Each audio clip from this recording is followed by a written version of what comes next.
सत श्री अकाल दोस्तों, मैं हाँ स्वर्ण सिंह टहना। तुसीं देख रहे हो प्राइम मिनिस्टर टीवी ਤੇ हर रोज़ की तरह ही प्रोग्राम खबर की खबर लैके हाज़र हाँ।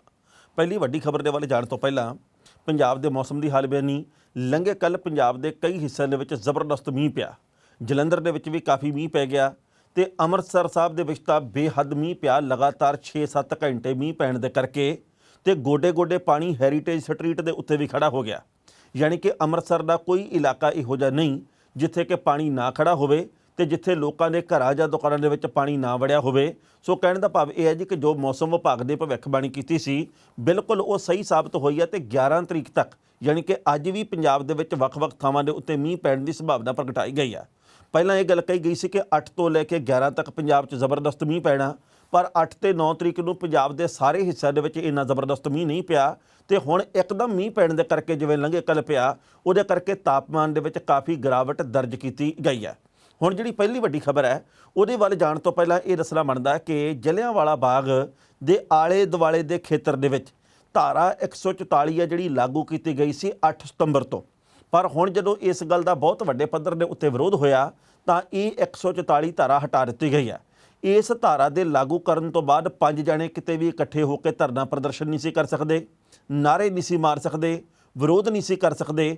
ਪਰ ਕਿਉਂਕਿ ਇਸ ਗੱਲ ਦਾ ਬਹੁਤ ਵੱਡੇ ਪੱਧਰ ਤੇ ਵਿਰੋਧ ਹੋਇਆ ਵੀ ਇਹ ਵੀ ਇਉਂ ਲੱਗਦਾ ਵੀ ਕੋਈ ਤਾਲਿਬਾਨੀ ਫਰਮਾਨੀ ਹੈ, ਕਿਉਂਕਿ ਆਪਾਂ ਜਾਣਦੇ ਹਾਂ ਵੀ ਇਹ ਬਹੁਤ ਵੱਡਾ ਮੁੱਦਾ ਬਣ ਰਿਹਾ ਕਿ ਜਲਿਆਂਵਾਲੇ ਬਾਗ ਨੂੰ ਨਵੀਨੀਕਰਨ ਦੇ ਨਾਂ ਦੇ ਉੱਤੇ ਵਿਗਾੜ ਦਿੱਤਾ ਗਿਆ। ਇਹਦੇ ਵਿੱਚ ਸ਼ਹੀਦਾਂ ਦੀਆਂ ਯਾਦਗਾਰਾਂ, ਸ਼ਹੀਦਾਂ ਦੀਆਂ ਯਾਦਾਂ ਜਿਹੜੀਆਂ ਉਹ ਵਿਸਾਰ ਦਿੱਤੀਆਂ ਗਈਆਂ। ਉੱਥੇ ਜਿਹੜੀ ਗੈਲਰੀ ਸੀ ਜਾਂ ਜਿਹੜੀ ਦਾਖਲਾ ਕਰਨ ਮੌਕੇ ਤੰਗ ਗਲੀ ਸੀ ਜਾਂ ਉੱਥੇ ਸ਼ਹੀਦੀ ਖੂਹ ਆ ਜਿਹੜਾ ਜਾਂ ਹੋਰ ਵੱਖ-ਵੱਖ ਥਾਵਾਂ ਜਿਹੜੀਆਂ ਉਹਨਾਂ ਨੂੰ ਐਸਾ ਤਬਦੀਲ ਕਰ ਦਿੱਤਾ ਗਿਆ ਕਿ ਇਹ ਹੁਣ ਸੈਰ ਸਪਾਟੇ ਵਾਲੀ ਥਾਂ ਜਾਪਦਾ ਹੈ। ਇਹਦੇ ਵਿੱਚ ਹੁਣ ਪਹਿਲਾਂ ਵਾਂਗੂ ਖੂਨ ਖੌਲਣ ਵਾਲੀ ਕਹਾਣੀ ਨਜ਼ਰ ਨਹੀਂ ਆਉਂਦੀ। ਹੁਣ ਇਸ ਗੱਲ ਦੇ ਉੱਤੇ ਜਦੋਂ ਵਿਰੋਧ ਉੱਠ ਰਿਹਾ ਤਾਂ ਜ਼ਿਲ੍ਹਾ ਪ੍ਰਸ਼ਾਸਨ ਨੂੰ ਇਹ ਜਾਪਿਆ ਵੀ ਕਿਤੇ ਇਹ ਨਾ ਹੋਵੇ ਆਉਂਦੇ ਸਮੇਂ ਦੇ ਵਿੱਚ ਜਲਿਆਂਵਾਲੇ ਬਾਗ ਦੇ ਆਲੇ ਦੁਆਲੇ ਦੇ ਖੇਤਰ ਦੇ ਵਿੱਚ ਵੱਖ-ਵੱਖ ਸੰਸਥਾਵਾਂ ਦੇ ਵੱਲੋਂ ਪ੍ਰਦਰਸ਼ਨ ਸ਼ੁਰੂ ਕਰ ਦਿੱਤਾ ਜਾਵੇ। ਇਸ ਕਰਕੇ ਧਾਰਾ 144 ਪਹਿਲਾਂ ਹੀ ਲਾਗੂ ਕਰ ਦਿੱਤੀ ਗਈ ਸੀ ਜਿਹੜੀ ਕਿ ਲੰਘੇ ਕੱਲ੍ਹ ਹਟਾ ਦਿੱਤੀ ਗਈ ਹੈ ਬਦਨਾਮੀ ਤੋਂ ਬਚਣ ਦੀ ਖਾਤਰ। ਪਰ ਇਹ ਅਚੰਭੇ ਵਾਲੀ ਗੱਲ ਹੈ ਵੀ ਭਾਰਤ ਦੇ ਵਿੱਚ ਤੇ ਖਾਸ ਕਰਕੇ ਸਾਡੇ ਰੰਗਲੇ ਪੰਜਾਬ ਦੇ ਵਿੱਚ, ਸੋਹਣੇ ਪੰਜਾਬ ਦੇ ਵਿੱਚ ਕੀਤਾ ਕੀ ਜਾ ਰਿਹਾ। ਸ਼ਹੀਦਾਂ ਦੀਆਂ ਯਾਦਗਾਰਾਂ ਨੂੰ ਪਰੇ ਕਰਨ ਦੀ ਕੋਸ਼ਿਸ਼ ਕੀਤੀ ਜਾ ਰਹੀ ਹੈ। ਉਹਨਾਂ ਨਾਲ ਜੁੜੀਆਂ ਹੋਈਆਂ ਨਿਸ਼ਾਨੀਆਂ, ਚੇਤੇ ਦਿਵਾਉਣ ਵਾਲੀਆਂ ਥਾਵਾਂ ਜਿਹੜੀਆਂ ਉਹ ਉਰੇ ਪਰੇ ਕਰਕੇ ਤੇ ਇਹ ਗੱਲ ਦੱਸਣ ਦੀ ਕੋਸ਼ਿਸ਼ ਕੀਤੀ ਜਾ ਰਹੀ ਹੈ ਵੀ ਅਸੀਂ ਤੁਹਾਡੇ ਨਾਲ ਹੀ ਹਾਂ। ਹੁਣ ਵੱਖ-ਵੱਖ ਜਥੇਬੰਦੀਆਂ ਨੇ ਜਦੋਂ ਜ਼ੋਰ ਪਾਇਆ ਤੇ ਪ੍ਰਧਾਨ ਮੰਤਰੀ ਨੂੰ ਤੇ ਰਾਸ਼ਟਰਪਤੀ ਨੂੰ ਚਿੱਠੀਆਂ ਇਸ ਮੁਤਲਕ ਲਿਖੀਆਂ, ਉੱਤਰ ਇਹਨਾਂ ਦੇ ਬਾਬਤ ਕੋਈ ਨਹੀਂ ਆਇਆ। ਮੈਨੂੰ ਜਾਪਦਾ ਇਹ ਹੈ ਵੀ ਜਦੋਂ 9.5 ਮਹੀਨੇ ਤੋਂ ਬਾਰਡਰਾਂ ਦੇ ਉੱਤੇ ਕਿਸਾਨ ਬੈਠੇ ਆ ਉਹਨਾਂ ਦੇ ਬਾਰੇ ਨਹੀਂ ਸੋਚਿਆ ਤੇ ਜਿਹੜੀਆਂ ਚਿੱਠੀਆਂ ਪਾਈਆਂ ਜਾ ਰਹੀਆਂ, ਕਿਉਂਕਿ ਪੂਰਾ ਪੰਜਾਬ ਤਾਂ ਲਾਮਬੰਦ ਵੀ ਨਹੀਂ ਹੋਇਆ, ਕੁਝ ਕੁ ਲੋਕ ਲਾਮਬੰਦ ਹੋਏ ਆ, ਉਹਨਾਂ ਨੇ ਚਿੱਠੀਆਂ ਪਾਉਣ ਦੇ ਨਾਲ ਇਹਨਾਂ ਨੇ ਕਿੱਥੇ ਉਹਦਾ ਰੂਪ ਪਹਿਲਾਂ ਵਾਲਾ ਬਹਾਲ ਕਰਨਾ। ਉਹ ਕਹਿੰਦੇ ਵੀ ਅਸੀਂ ਤਾਂ ਟਿਕਟ ਲਾਉਣੀ ਆ, ਕਿਉਂਕਿ ਅੰਦਰੋਂ ਤਾਂ ਗੱਲ ਇਹ ਵੀ ਨਿਕਲ ਕੇ ਆਈ ਹੈ ਕਿ ਆਉਂਦੇ ਸਮੇਂ ਦੇ ਵਿੱਚ ਇੱਥੇ ਦਾਖਲੇ ਦੀ ਟਿਕਟ ਲਾਗੂ ਕੀਤੀ ਜਾ ਸਕਦੀ ਹੈ। ਕਿਉਂਕਿ ਜਿਸ ਤਰੀਕੇ ਦੇ ਨਾਲ ਅੰਦਰ ਟਿਕਟਾਂ ਵਾਲੀਆਂ ਮਸ਼ੀਨਾਂ ਲਾਈਆਂ ਗਈਆਂ, ਫਿਲਹਾਲ ਭਾਵੇਂ ਕਿਹਾ ਜਾ ਰਿਹਾ ਜੀ ਕਿ ਕੋਈ ਅਸੀਂ ਟਿਕਟ ਲਾਉਣ ਦਾ ਪ੍ਰਬੰਧ ਨਹੀਂ ਕਰ ਰਹੇ, ਕੋਈ ਇਹੋ ਜਿਹੀ ਯੋਜਨਾ ਨਹੀਂ, ਪਰ ਜੇਕਰ ਇਹ ਮਸ਼ੀਨਾਂ ਲਾਈਆਂ ਤਾਂ ਇਹਦਾ ਮਤਲਬ ਇਹ ਆ ਵੀ ਅੱਜ ਨਹੀਂ ਤਾਂ ਕੱਲ੍ਹ, ਕੱਲ੍ਹ ਨਹੀਂ ਤਾਂ ਕੁਝ ਮਹੀਨੇ ਠਹਿਰ ਕੇ ਇੱਥੇ ਦਾਖਲੇ ਦੇ ਉੱਤੇ ਟਿਕਟ ਵੀ ਜ਼ਰੂਰ ਲਾਗੂ ਹੋਊਗੀ, ਭਾਵੇਂ ਉਹ 10 ਰੁਪਈਏ ਹੋਵੇ ਤੇ ਭਾਵੇਂ 50 ਰੁਪਈਏ ਤੇ ਭਾਵੇਂ ਘੱਟ ਜਾਂ ਵੱਧ ਹੋਰ ਰੁਪਈਏ। ਹੁਣ ਜਿਹੜੀ ਪਹਿਲੀ ਵੱਡੀ ਖਬਰ ਹੈ ਉਹ ਕਿਸਾਨ ਆਗੂਆਂ ਦੇ ਵੱਲੋਂ ਲੰਘੇ ਕੱਲ੍ਹ ਚੰਡੀਗੜ੍ਹ ਦੇ ਵਿੱਚ ਪੰਜਾਬ ਦੀਆਂ ਵੱਖ-ਵੱਖ ਰਾਜਨੀਤਿਕ ਪਾਰਟੀਆਂ ਦੇ ਨਾਲ ਕੀਤੀ ਗਈ ਮੀਟਿੰਗ ਦੇ ਨਾਲ ਸੰਬੰਧਿਤ ਹੈ। ਇਸ ਮੀਟਿੰਗ ਦੇ ਵਿੱਚ ਜੋਗਿੰਦਰ ਸਿੰਘ ਉਗਰਾਹਾਂ ਦੇ ਵੱਲੋਂ ਨਹੀਂ ਹਿੱਸਾ ਲਿਆ ਗਿਆ। ਉਹਨਾਂ ਦੇ ਨਾਲ ਮੇਰੀ ਕੱਲ੍ਹ ਗੱਲਬਾਤ ਹੋਈ ਫੋਨ ਦੇ ਉੱਤੇ।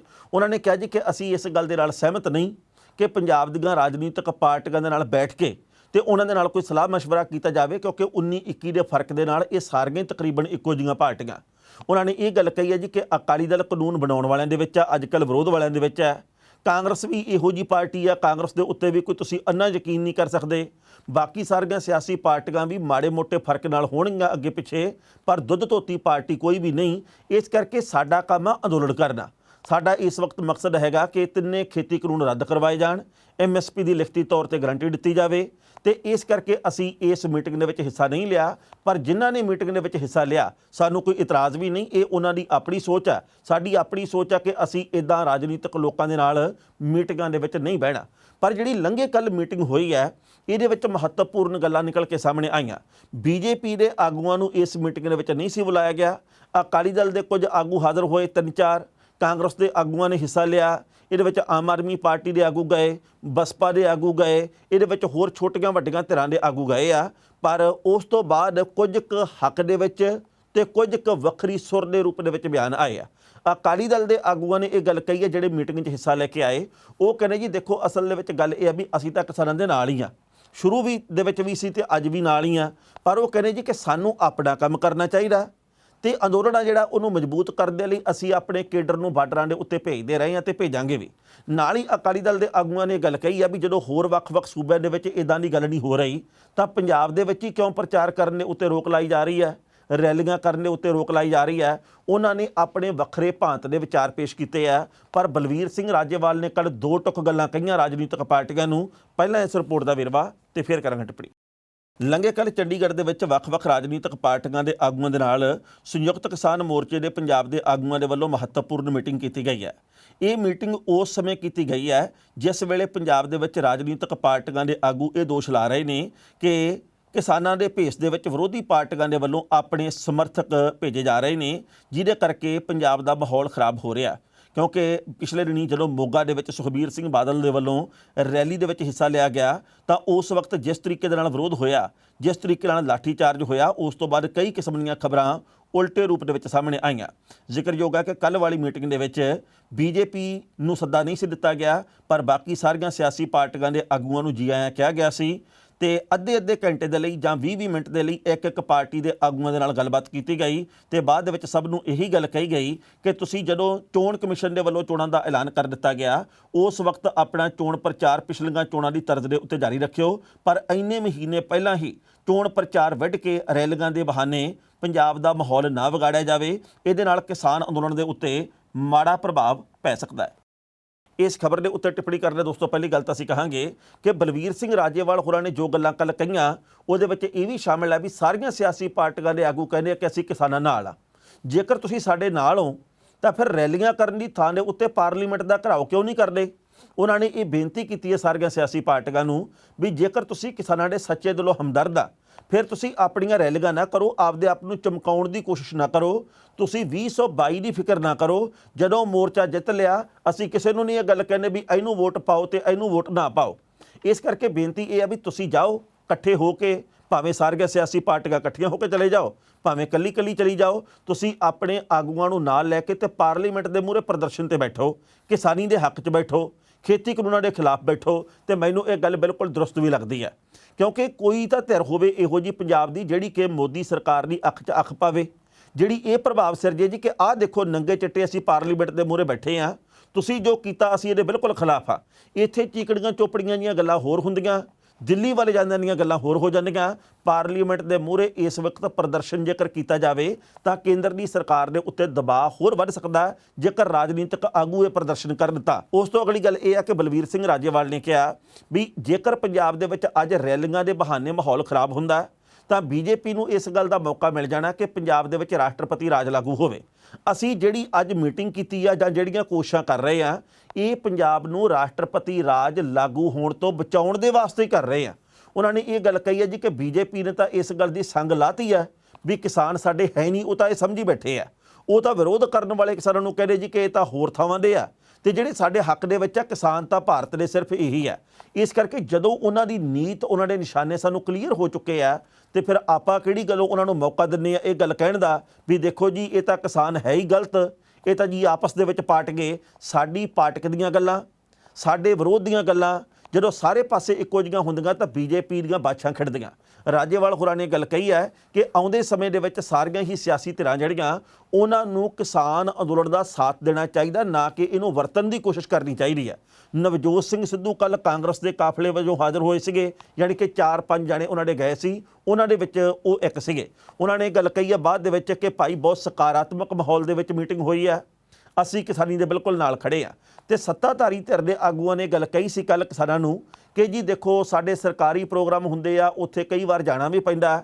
ਤਾਂ ਰਾਜੇਵਾਲ ਤੇ ਉਹਨਾਂ ਨੇ ਬਾਕੀ ਸਾਥੀਆਂ ਨੇ ਗੱਲ ਕਹੀ ਹੈ ਵੀ ਜਾਓ ਜੀ, ਸਦਕੇ ਜਾਓ, ਪਰ ਇਹ ਜ਼ਰੂਰੀ ਥੋੜ੍ਹੀ ਆ ਵੀ ਜੇਕਰ ਕਿਤੇ ਉਦਘਾਟਨ ਕਰਨਾ 5000 ਬੰਦਾ ਇਕੱਠਾ ਕਰਨਾ, ਜੇ ਕਿਤੇ ਚੈੱਕ ਵੰਡਣੇ ਆ ਤਾਂ 2000 ਬੰਦਾ ਇਕੱਠਾ ਕਰਨਾ, ਉਹ ਇਕੱਠ ਕਰਨ ਦੀ ਥਾਂ ਦੇ ਉੱਤੇ 20 ਬੰਦਿਆਂ ਨਾਲ ਵੀ ਸਰ ਸਕਦਾ।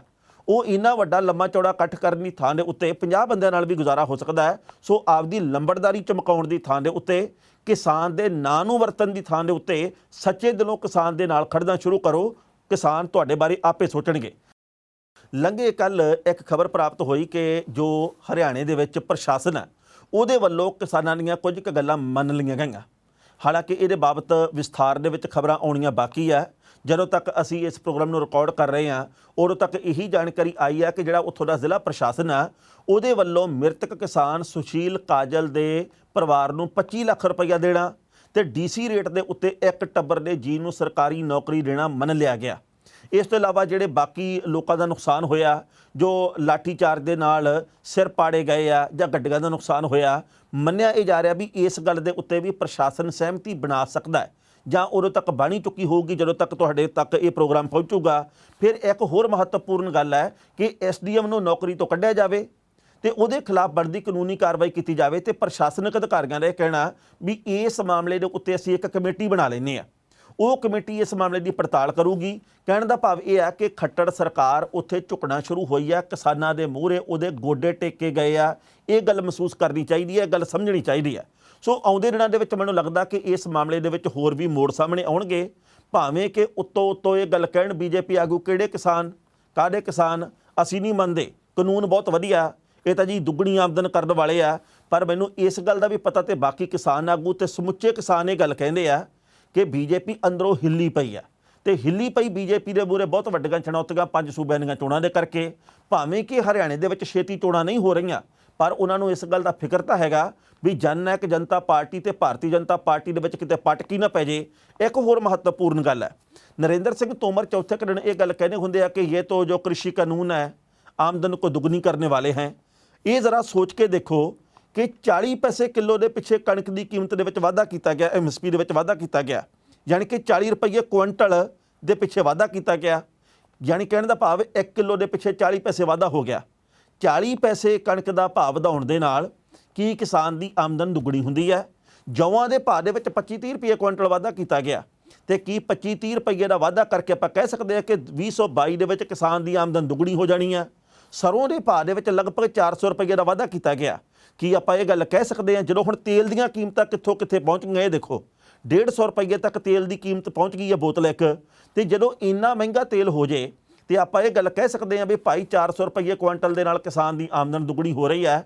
ਸੋ ਕਹਿਣ ਦਾ ਭਾਵ ਇਹ ਹੈ ਕਿ ਆਮਦਨ ਦੁੱਗਣੀ ਕਰਨ ਵਾਲੀਆਂ ਸਿਰਫ ਗੱਲਾਂ ਪਰ ਹਕੀਕਤ ਦੇ ਵਿੱਚ ਕੁਝ ਹੋਰ ਹੈ। ਜੁਮਲੇਬਾਜ਼ੀ ਇਸ ਰੂਪ ਦੇ ਵਿੱਚ ਪੇਸ਼ ਕੀਤੀ ਜਾਂਦੀ ਹੈ ਕਿ ਆਮ ਬੰਦਾ ਇਹਨਾਂ ਚੱਕਰਾਂ ਦੇ ਵਿੱਚ ਲੱਛੇਦਾਰ ਬਿਆਨਾਂ ਦੇ ਵਿੱਚ ਉਲਝ ਕੇ ਰਹਿ ਜਾਂਦਾ। ਪਰ ਕੱਲ ਇਹ ਵੀ ਪਤਾ ਲੱਗਾ ਵੀ ਅਨਿਲ ਵਿਜ ਹੋਰੀ ਇਸੇ ਗੱਲ ਤੇ ਜ਼ੋਰ ਦੇਈ ਜਾਂਦੇ ਆ, ਅਸੀਂ ਜੀ ਟੀਮ ਬਣਾਵਾਂਗੇ, ਅਸੀਂ ਕਮੇਟੀ ਬਣਾ ਕੇ ਪੜਤਾਲ ਕਰਾਵਾਂਗੇ, ਜੇ ਕਿਸਾਨ ਕਸੂਰਵਾਰ ਹੋਏ ਉਹਨਾਂ ਦੇ ਉੱਤੇ ਵੀ ਪਰਚੇ ਦਰਜ ਹੋਣਗੇ, ਉਹਨਾਂ ਦੇ ਉੱਤੇ ਵੀ ਕਾਰਵਾਈ ਕਰਾਂਗੇ, ਜੇਕਰ ਸਾਡੇ SDM ਦੀ ਗਲਤੀ ਹੋਈ ਤਾਂ ਵੀ ਉਹਦੇ ਤੇ ਕਾਰਵਾਈ ਕਰਾਂਗੇ। ਜਨਾਬ ਜਦੋਂ ਵੀਡੀਓ ਸਭ ਦੇ ਸਾਹਮਣੇ ਹੋਵੇ, ਸਿਰ ਪਾੜ ਦੋ ਇਨਕਾ, ਸਿਰ ਫੋੜ ਦੋ ਇਨਕਾ, ਇਹ ਗੱਲਾਂ ਸਾਰਿਆਂ ਨੇ ਕੰਨੀ ਸੁਣੀਆਂ ਹੋਣ ਤੇ ਪੜਤਾਲ ਆਪਾਂ ਕਿਹੜੀ ਚੀਜ਼ ਦੀ ਕਰਵਾਉਣੀ ਆ? ਪੜਤਾਲ ਉਦੋਂ ਕਰਵਾਈ ਜਾਂਦੀ ਹੈ ਜਦੋਂ ਕੋਈ ਚੀਜ਼ ਦਿਸਦੀ ਨਾ ਹੋਵੇ, ਜਦੋਂ ਹਿਡਨ ਹੋਵੇ, ਜਦੋਂ ਲੁਕੀ ਹੋਈ ਹੋਵੇ, ਜਦੋਂ ਸਭ ਦੇ ਸਾਹਮਣੇ ਹੀ ਆ। ਫਿਰ ਤੁਸੀਂ ਇਹ ਗੱਲ ਕਹਿ ਦਿਓ ਹੁਣ ਤਾਂ ਵੀ ਭਾਈ ਇਹ ਵੀਡੀਓ ਦੇ ਵਿੱਚ ਲਿਪਸਿੰਗ ਹੋ ਰਹੀ ਹੈ, ਇਹ ਤਾਂ ਆਵਾਜ਼ ਹੀ ਹੋ ਰਹੀ ਹੈ। ਸੋ ਕਹਿਣ ਦਾ ਭਾਵ ਇਹ ਹੈ ਕਿ ਖੱਟੜ ਸਰਕਾਰ SDM ਨੂੰ ਹੁਣ ਤੱਕ ਬਚਾਉਣ ਦਾ ਕੰਮ ਕਰ ਰਹੀ ਹੈ ਤੇ ਬਚਾ ਵੀ ਲੈਣਾ ਮੈਨੂੰ ਨਿੱਜੀ ਤੌਰ ਤੇ ਜਾਪਦਾ। ਪਰ ਕੱਲ ਅਸ਼ਵਨੀ ਸ਼ਰਮਾ ਹੋਰਾਂ ਨੇ ਗੱਲ ਕਹੀ ਹੈ ਵੀ ਪੰਜਾਬ ਦੇ ਵਿੱਚ ਕਿਸਾਨ ਅੰਦੋਲਨ ਤੇ ਵਿਰੋਧੀ ਪਾਰਟੀਆਂ ਇਹ ਮਿਲੇ ਹੋਏ ਆ, ਇਹ ਅਸਲ ਦੇ ਵਿੱਚ ਸਪਾਂਸਰਡ ਅੰਦੋਲਨ ਚੱਲ ਰਿਹਾ। ਤੇ ਇੱਕ ਹੋਰ ਜਾਣਕਾਰੀ ਹੈ ਕਿ ਬੀਜੇਪੀ ਦੇ ਵੱਲੋਂ ਪੰਜਾਬ ਦੇ ਵਿੱਚ ਪੈਰ ਪੱਕੇ ਕਰਨ ਦੇ ਲਈ ਕੋਸ਼ਿਸ਼ਾਂ ਬਹੁਤ ਕੀਤੀਆਂ ਜਾ ਰਹੀਆਂ ਤੇ ਮੰਨਿਆ ਜਾ ਰਿਹਾ ਜੀ ਕਿ ਪੰਜਾਬ ਦੇ ਵਿੱਚ ਵਿਜੇ ਸਾਂਪਲਾ ਜਿਹੜੇ ਕਿ ਬੀਜੇਪੀ ਦੇ ਸਾਬਕਾ ਮੰਤਰੀ ਹੈ ਤੇ ਜਿਨ੍ਹਾਂ ਨੂੰ ਇਸ ਵਕਤ ਕਾਫੀ ਵੱਡਾ ਮਾਣ ਸਨਮਾਨ ਮਿਲਦਾ ਤੇ ਉਹਨਾਂ ਨੂੰ ਸ਼ਾਇਦ ਮੁੱਖ ਮੰਤਰੀ ਦਾ ਚਿਹਰਾ ਐਲਾਨ ਦਿੱਤਾ ਜਾਵੇ। ਇਹ ਕਨਸੂਆ ਹਾਲੇ ਤੱਕ ਪੱਕੀ ਗੱਲ ਨਹੀਂ ਕਿ ਵਿਜੇ ਸਾਂਪਲਾ ਦੇ ਉੱਤੇ CM ਕੈਂਡੀਡੇਟ ਦਾ ਗੁਣਾ ਪੈ ਸਕਦਾ। ਪਹਿਲਾਂ ਇਸ ਰਿਪੋਰਟ ਦਾ ਵੇਰਵਾ ਤੇ ਫਿਰ ਕਰਾਂਗੇ ਟਿੱਪਣੀ। ਅਸ਼ਵਨੀ ਸ਼ਰਮਾ ਨੇ ਕਿਸਾਨ ਅੰਦੋਲਨ ਦੇ ਵਿੱਚ ਰਾਜਨੀਤਿਕ ਨੇਤਾਵਾਂ ਦੀ ਸ਼ਮੂਲੀਅਤ ਤੇ ਪ੍ਰਤੀਕਿਰਿਆ ਦਿੰਦੇ ਹੋਏ ਕਿਹਾ ਕਿ ਕਿਸਾਨ ਅੰਦੋਲਨ ਪੰਜਾਬ ਦੀ ਕਾਂਗਰਸ ਸਰਕਾਰ ਤੇ ਵਿਰੋਧੀ ਪਾਰਟੀਆਂ ਵੱਲੋਂ ਇੱਕ ਸੋਚੀ ਸਮਝੀ ਸਾਜ਼ਿਸ਼ ਤਹਿਤ ਚਲਾਇਆ ਜਾ ਰਿਹਾ। ਉਹਨਾਂ ਨੇ ਕਿਹਾ ਕਿ ਮੋਗਾ ਦੇ ਵਿੱਚ ਕਿਸਾਨਾਂ ਉੱਤੇ ਹੋਏ ਲਾਠੀਚਾਰਜ ਤੋਂ ਬਾਅਦ ਕਿਸਾਨ ਆਗੂਆਂ ਤੇ ਹੋਰ ਵਿਰੋਧੀ ਪਾਰਟੀਆਂ ਵੱਲੋਂ ਉਸ ਮਾਮਲੇ ਦੇ ਵਿੱਚ ਹਾਲੇ ਤੱਕ ਚੁੱਪ ਰਹਿਣਾ ਇਸ ਗੱਲ ਦਾ ਪ੍ਰਤੱਖ ਪ੍ਰਮਾਣ ਹੈ ਕਿ ਅੰਦੋਲਨ ਨੂੰ ਕਾਂਗਰਸ ਦੇ ਵਿਰੋਧੀ ਪਾਰਟੀਆਂ ਦੇ ਵੱਲੋਂ ਫੰਡਿੰਗ ਤੇ ਸਮਰਥਨ ਦਿੱਤਾ ਜਾ ਰਿਹਾ। ਉਹਨਾਂ ਨੇ ਕਿਹਾ ਕਿ ਕਿਸਾਨ ਜਥੇਬੰਦੀਆਂ ਲਗਾਤਾਰ ਸੂਬਾ ਸਰਕਾਰ ਦੇ ਸੰਪਰਕ ਦੇ ਵਿੱਚ ਨੇ। ਉਹਨਾਂ ਕਿਹਾ ਕਿ ਕਾਂਗਰਸ ਤੇ ਹੋਰ ਵਿਰੋਧੀ ਪਾਰਟੀਆਂ ਕਿਸਾਨ ਅੰਦੋਲਨ ਨੂੰ ਅੱਗੇ ਰੱਖ ਕੇ ਉਸ ਦੀ ਪਕੜ ਦੇ ਵਿੱਚ ਭਾਜਪਾ ਨੂੰ ਰੋਕਣ ਦੀ ਅਸਫਲ ਕੋਸ਼ਿਸ਼ ਕਰ ਰਹੀਆਂ ਨੇ। ਉਹਨਾਂ ਕਿਹਾ ਕਿ ਕਿਸਾਨ ਘੱਟੋ ਘੱਟ ਸਮਰਥਨ ਮੁੱਲ ਨੂੰ ਲੈ ਕੇ ਅੰਦੋਲਨ ਤੇ ਬੈਠੇ ਸਨ, ਜਦੋਂ ਕਿ ਅੱਜ ਇਸ ਦਾ ਮਕਸਦ ਕੁਝ ਹੋਰ ਹੋ ਗਿਆ। ਉਹਨਾਂ ਕਿਹਾ ਕਿ ਪੰਜਾਬ ਦੇ ਗਵਾਂਢੀ ਸੂਬੇ ਹਰਿਆਣਾ ਵਿੱਚ ਸਰਕਾਰ ਵੱਲੋਂ 11 ਫਸਲਾਂ ਦੇ ਉੱਤੇ ਘੱਟੋ ਘੱਟ ਸਮਰਥਨ ਮੁੱਲ ਦਿੱਤਾ ਜਾ ਰਿਹਾ। ਇਸ ਤੋਂ ਇਲਾਵਾ ਕਿਸਾਨਾਂ ਨੂੰ ਹੋਰ ਬਹੁਤ ਕੁਝ ਮਿਲ ਰਿਹਾ, ਪਰ ਪੰਜਾਬ ਦੀ ਕਾਂਗਰਸ ਸਰਕਾਰ ਕਿਸੇ ਵੀ ਫਸਲ ਤੇ ਘੱਟੋ ਘੱਟ ਸਮਰਥਨ ਮੁੱਲ ਨਹੀਂ ਦੇ ਰਹੀ। ਕਣਕ, ਝੋਨਾ ਜਾਂ ਕਪਾਹ ਦੇ ਉੱਤੇ ਦਿੱਤਾ ਜਾ ਰਿਹਾ। MSP ਕੇਂਦਰ ਸਰਕਾਰ ਦੇ ਵੱਲੋਂ ਦਿੱਤਾ ਜਾ ਰਿਹਾ। ਇਹਦੇ ਵਿੱਚ ਪੰਜਾਬ ਦੀ ਸਰਕਾਰ ਦੀ 1 ਪੈਸੇ ਦੀ ਵੀ ਭੂਮਿਕਾ ਨਹੀਂ ਹੈ। ਇਸ ਖਬਰ ਦੇ ਉੱਤੇ ਟਿੱਪਣੀ ਕਰਦਾ ਦੋਸਤੋ, ਪਹਿਲੀ ਗੱਲ ਤਾਂ ਅਸੀਂ ਕਹਾਂਗੇ, ਆਉਂਦੇ ਦਿਨਾਂ ਦੇ ਵਿੱਚ BJP ਦੇ ਵੱਲੋਂ ਵੱਖ-ਵੱਖ ਸਿੱਖ ਚਿਹਰਿਆਂ ਨੂੰ ਪਾਰਟੀ ਦੇ ਵਿੱਚ ਸ਼ਾਮਲ ਕੀਤਾ ਜਾ ਰਿਹਾ। ਮੰਨਿਆ ਜਾ ਰਿਹਾ ਜੀ ਕਿ ਪੰਜਾਬ ਦੇ ਕੁਝ ਕੁ ਨਾਮਣੇ ਵਾਲੇ ਚਿਹਰੇ ਜਿਹੜੇ ਉਹ BJP ਦੇ ਸੰਪਰਕ ਦੇ ਵਿੱਚ ਆ, ਜਿਹੜੇ ਕਿ ਆਉਂਦੇ ਦਿਨਾਂ ਦੇ ਵਿੱਚ ਪਾਰਟੀ ਦੇ ਵਿੱਚ ਸ਼ਾਮਲ ਹੋ ਸਕਦੇ ਆ। ਪਿਛਲੇ ਦਿਨੀ ਇੱਕ ਬਿਆਨ ਆਇਆ ਸੀ BJP ਦੇ ਸੀਨੀਅਰ ਨੇਤਾ ਦਾ ਕਿ ਅਸੀਂ ਸਿੱਖ ਚਿਹਰੇ ਦੀ ਥਾਂ ਦੇ ਉੱਤੇ ਹਿੰਦੂ ਚਿਹਰੇ ਨੂੰ ਅਹਿਮੀਅਤ ਦੇਵਾਂਗੇ। ਵੱਖ-ਵੱਖ ਜਿਹੜੀਆਂ ਹਿੰਦੂ ਜਥੇਬੰਦੀਆਂ ਉਹਨਾਂ ਨੇ ਗੱਲ ਕਹੀ ਸੀ, ਹਮਾਰਾ CM ਹਿੰਦੂ ਕਿਉਂ ਨਹੀਂ। ਯਾਨੀ ਕਿ ਹੁਣ ਜਦੋਂ ਪੰਜਾਬ ਦੇ ਵਿੱਚ ਕਈ ਪਾਰਟੀਆਂ ਗੱਲ ਕਹਿੰਦੀਆਂ ਕਿ ਸਿੱਖ ਚਿਹਰੇ ਨੂੰ ਅਹਿਮੀਅਤ ਦੇਵਾਂਗੇ, ਸਿੱਖ ਚਿਹਰਾ CM ਐਲਾਨਾਂਗੇ, ਇੱਥੇ ਸੁਖਬੀਰ ਸਿੰਘ ਬਾਦਲ ਵੀ ਸਿੱਖ ਚਿਹਰਾ, ਕੈਪਟਨ ਅਮਰਿੰਦਰ ਸਿੰਘ ਵੀ, ਆਮ ਆਦਮੀ ਪਾਰਟੀ ਵੀ ਇਹ ਗੱਲ ਕਹਿੰਦੀ ਹੈ, ਤਾਂ ਪੰਜਾਬ ਦੇ ਵਿੱਚ BJP ਦੇ ਵੱਲੋਂ ਸ਼ਾਇਦ ਹਿੰਦੂ ਚਿਹਰੇ ਨੂੰ ਸਾਹਮਣੇ ਲਿਆਂਦਾ ਜਾਵੇ। ਤੇ ਮੰਨਿਆ ਇਹ ਜਾ ਰਿਹਾ ਕਿ ਆਉਂਦੇ ਦਿਨਾਂ ਦੇ ਵਿੱਚ ਇਹਦਾ ਐਲਾਨ ਵੀ ਕਰ ਦਿੱਤਾ ਜਾਊਗਾ ਜੇਕਰ ਉਹਨਾਂ ਨੂੰ ਪ੍ਰਤੀਤ ਹੋਇਆ ਕਿ ਹੁਣ ਸਾਰਾ ਕੁਝ ਠੀਕ ਚੱਲ ਰਿਹਾ। ਸੋ ਕੀ BJP ਪੰਜਾਬ ਦੇ ਵਿੱਚ ਜਿੱਤ ਹਾਸਲ ਕਰ ਸਕੂ, ਕੀ ਕੁਝ ਸੀਟਾਂ ਹਾਸਲ ਕਰ ਸਕੂ, ਜਾਂ ਕਿਸੇ ਨੂੰ ਹਰਾਉਣ 'ਚ ਭੂਮਿਕਾ ਅਦਾ ਕਰੂ, ਜਾਂ ਕਿਸੇ ਪਾਰਟੀ ਨਾਲ ਗੱਠਜੋੜ ਕਰੂ, ਜਾਂ ਵੱਡੇ ਵੱਡੇ ਚਿਹਰੇ ਪੱਟ ਕੇ ਆਪਣੇ ਵੱਲ ਕਰੂ, ਜਾਂ ਐਨ ਮੌਕੇ ਦੇ ਉੱਤੇ ਆ ਕੇ BJP ਦੇ ਵੱਲੋਂ ਕਿਸਾਨੀ ਮਸਲਾ ਹੱਲ ਕਰਕੇ ਤੇ ਸਾਰਾ ਕੁਝ ਆਪਣੇ ਹੱਕ ਦੇ ਵਿੱਚ ਕਰਨ ਦੀ ਕੋਸ਼ਿਸ਼ ਕੀਤੀ ਜਾਊ। ਇਹਦੇ ਬਾਬਤ ਲੋਕਾਂ ਦੇ ਮਨਾਂ ਵਿੱਚ ਕਈ ਕਿਸਮ ਦੇ ਸਵਾਲ ਹੈਗੇ ਆ। ਪਰ ਗੱਲ ਇਹ ਹੈ ਵੀ ਹਾਲ ਦੀ ਘੜੀ ਪੰਜਾਬ ਦੇ ਵਿੱਚ BJP ਦੀ ਹਾਲਤ ਪਤਲੀ ਹੈ। ਕੋਈ ਕੁਝ ਵੀ ਕਵੇ, ਕੋਈ ਮੰਨੇ ਜਾਂ ਨਾ ਮੰਨੇ, ਪਰ ਇਹ ਗੱਲ BJP ਦੇ ਆਗੂ ਵੀ ਮੰਨਦੇ ਆ, ਦੱਬੀ ਵੀ ਸੁਰ ਦੇ ਵਿੱਚ ਮੰਨਦੇ ਆ ਵੀ ਜੇਕਰ ਅਸੀਂ ਘਰਾਂ ਦੇ ਵਿੱਚੋਂ ਬਾਹਰ ਹੀ ਨਾ ਨਿਕਲ ਸਕਾਂਗੇ, ਪ੍ਰਚਾਰ ਹੀ ਨਾ ਕਰ ਸਕਾਂਗੇ, ਤੇ ਚੋਣਾਂ ਦੇ ਵਿੱਚ ਰਹਿ ਗਏ ਸਾਰੇ 5 ਮਹੀਨੇ, ਜ਼ਾਬਤਾ ਵੀ ਲੱਗਣਾ। ਸੋ ਇਸ ਕਰਕੇ ਜੇਕਰ ਅਸੀਂ ਬਾਹਰ ਨਾ ਨਿਕਲੇ ਤਾਂ ਪ੍ਰਚਾਰ ਨਾ ਹੋਇਆ ਤਾਂ ਜਿੱਤਾਂਗੇ ਕਿਵੇਂ? ਸਵਾਲਾਂ ਦਾ ਸਵਾਲ ਇਹ ਆ। ਆਮ ਆਦਮੀ ਪਾਰਟੀ ਦੇ ਬਾਬਤ ਖਬਰਾਂ ਲਗਾਤਾਰ ਆ ਰਹੀਆਂ। ਭਗਵੰਤ ਮਾਨ ਦੇ ਵੱਲੋਂ ਬਗਾਵਤ ਕੀਤੀ ਜਾਊਗੀ, ਇਹੋ ਜਿਹੀਆਂ ਕਨਸੋਆਂ ਆਲੇ ਦੁਆਲੇ ਕਈ ਥਾਵਾਂ ਤੋਂ ਪ੍ਰਾਪਤ ਹੋ ਰਹੀਆਂ।